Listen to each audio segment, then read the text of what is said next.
ये बूढ़े आदमी बड़े काम के होते हैं। हम लोगों ने जो इन बूढ़ों की उपेक्षा कर दी है ना घर में, ये बड़ी गलती है हमारी। कोई भी काम करें बूढ़े लोगों से पूछ करके करें, ये अपना जीवन का अनुभव आपको बताएंगे। और जिस परिवार में बूढ़े नहीं होते, जवान जवान होते, वहां काम बिगड़ता ही है। एक लड़के की बारात जाने वाली थी, बारात की तैयारी हो गई थी, दूल्हा घोड़े पर बैठ करके तैयारी कर रहा था बारात ले जाने की। इतने में ही लड़की वालों का संदेश आ गया। क्या संदेश आया? लड़की वालों ने कहा कि देखो, हम अपनी लड़की की शादी तब करेंगे जब आपकी बारात में एक भी बूढ़ा आदमी नहीं होगा। सब जवान होने चाहिए, एक के भी बाल सफेद नहीं दिखने चाहिए। सब 30, 35, 25 साल के जवान बारात में आने चाहिए। हम एक भी बूढ़े आदमी को देख लिया हमने बारात में, तो हम अपनी बेटी को आप ब्याह नहीं करेंगे। बड़ा संकट आ गया। कहा चलो भाई कोई बात नहीं, अब तो सारी तैयारी हो चुकी है और यदि अब हम कुछ कहेंगे तो समस्या हो जाएगी।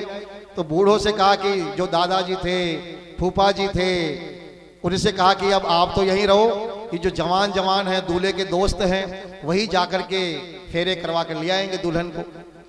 लेकिन जो दूल्हे के नाना जी थे वो अड़ गए। बोले चाहे कुछ भी हो जाए, मैं तो अपने दोहते की बारात में जरूर जाऊंगा, मैं तो बारात में जाए बिना रह ही नहीं सकता। तो लोगों ने कहा भाई आप जाओगे तो फिर इसकी शादी नहीं होगी। बोले तुम ऐसा करो, मेरे को किसी बक्से में छिपा करके ले जाओ, लेकिन जाऊंगा जरूर मैं। नाना जी को लेकर चले गए, बक्से में छुपाया और छुपा करके नाना जी को ले गए। देखा लड़कों के परिवार वालों ने भी, सब बाराती जो है जवान जवान आए हैं, बैठा दिया, नाश्ता करा दिया। अब जब आगे का कार्यक्रम प्रारंभ होने वाला था, फिर एक शर्त रख दी कि साहब हमारी शर्त यह है कि हमारे गांव में एक नदी बहती है, जब तक आप इस नदी में इस पानी की जगह दूध नहीं बहा देंगे तब तक हम अपनी बेटी की शादी आपसे नहीं करेंगे। अब सारे जवान बड़े परेशान, क्या करें, अब इतना दूध कहां से लाएं कि दूध की नदी बहा दें, इसमें नदी में दूध बहा दें इतना पानी की जगह पर। सारे परेशान हो गए, टेंशन में आ गए। दूल्हा भी रोने लग गया, यार कहां फंसा दिया मुझे, कभी ये शर्त लगाते हैं, कभी ये शर्त लगाते हैं। सब परेशान हो गए। नाना जी अंदर से बोले रे क्या बात है? बोले नाना जी संकट आ गया है। कि क्या संकट आया?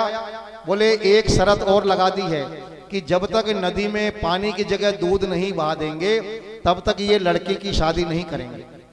नाना ने कहा बस इतनी सी बात? बोले आप बता दो क्या उपाय करें?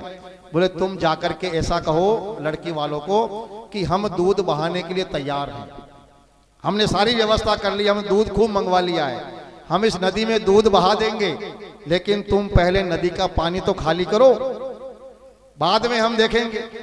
जब लड़के वाले आए, लड़की वाले, कि भाई क्या हुआ? बोले साहब हम तैयार हैं, दूध हमारे पास तैयार है, हम दूध का समुद्र बहा देंगे, लेकिन आप लोग ऐसा करो पहले इस नदी में से सारा पानी बाहर निकालो, उसके बाद में हम दूध डालेंगे इसके अंदर। लड़के वाले बोले लगता है कोई ना कोई बूढ़ा है तुम्हारे बीच में, नहीं तो तुम्हारे दिमाग का खेल नहीं है ये।